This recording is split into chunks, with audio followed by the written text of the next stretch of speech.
Je m'appelle Michel Ferraud, je suis habitant de Saint-Antoine, président de l'espace de vie sociale La Dynamo.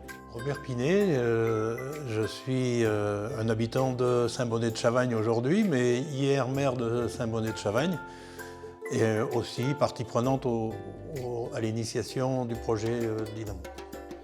Corinne Mandier, Madame la maire de la mairie de Montaigne. Marilyn Longis, donc habitante de Saint-Antoine et puis maire de la commune de Saint-Antoine-l'Abbaye.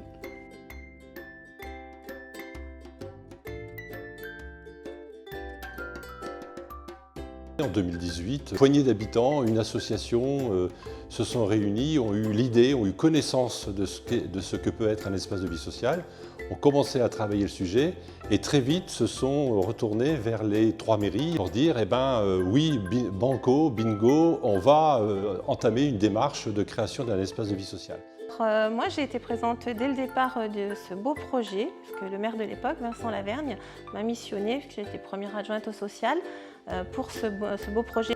Nous, la mairie, nous avions quand même aussi des souhaits, des souhaits de travailler donc, avec la commune, de travailler avec les associations. On a entamé toute une démarche avec la CAF aussi dès le départ, parce que Madame Descoings était largement présente dès le départ. La CAF nous a expliqué ce qu'il faut faire pour créer un espace de vie sociale. Nos 3 écoles se voient assez souvent sur Saint-Antoine parce qu'il y a des sorties scolaires. Donc on a un RPI, nous avec Saint-Bonnet-de-Chavagne, on travaille ensemble. On a nos aides ménagères pour nos personnes âgées qui sont gérées par une société de Saint-Antoine. On a nos infirmières libérales aussi sur Saint-Antoine qui vont sur nos 3 communes. Il y a une évidence qui touche nos 3 communes qui se connaissent déjà bien, ont déjà des pratiques ensemble. Ce n'est pas un hasard si c'est ces 3 communes qui ont souhaité travailler ensemble. L'EVS, pour moi, je le considère comme un trait d'union, c'est un lien entre les habitants, entre les associations, entre nous aussi, la commune. On a en fait analysé notre territoire et puis surtout questionné et interrogé les habitants. La question elle était toute simple, c'est de quoi avez-vous besoin? Donc ce qu'il faut c'est répondre aux besoins des habitants pour qu'ils soient satisfaits. On souhaite être sur une démarche de gens engagés, mais pas engagés tout seuls dans leur coin. C'est pour ça que le partenariat avec les 3 mairies, mais également avec le département qui nous soutient aussi, avec la CAF ça va de soi, cette démarche de partenariat est très importante.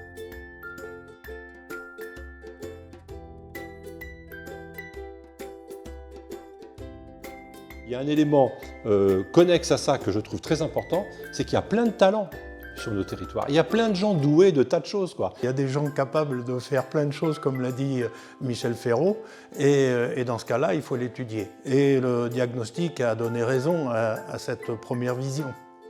On a sur Saint-Bonnet une personne qui est très douée et qui a mis en place un Fab Lab.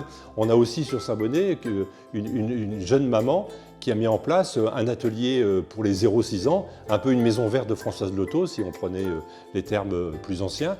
Et toutes les personnes qui ont de vrais talents et qui mettent ça en place. À travers ce nouveau projet, je trouve qu'on a vraiment beaucoup de liens intergénérationnels, ce qui est important. Et ce lien, il est juste magnifique pour nous parce qu'on a des habitants qui sont ravis de participer, on a des personnes âgées qui sont ravies, des jeunes, parce que les jeunes sur la commune, c'est difficile de les mobiliser. Donc du coup, grâce à l'EVS, on a des activités qu'on a pu mobiliser. Nous, notre rôle, il est tout simple, c'est de coordonner et de faire en sorte que les choses se fassent, quoi. Les activités, ça va, ça vient, ça s'éteint. On en a déployé 55 depuis le début et on en a, l'année dernière, on en a eu 38 tout au long de l'année, quoi. Et cette année, on en est à une petite trentaine, mais on a encore jusqu'à la fin de l'année à le mettre en place, quoi.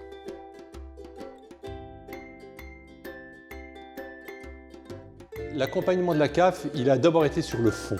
Parce que la CAF avait dans sa politique interne une volonté de développer des espaces de vie sociaux dans ce qu'on pourrait appeler des zones blanches. C'est-à-dire que dans tout ce secteur, il n'y avait pas cette dynamique. À l'origine donc, du projet, nous avons été très rapidement sollicités par l'association qui a monté le projet avec Michel.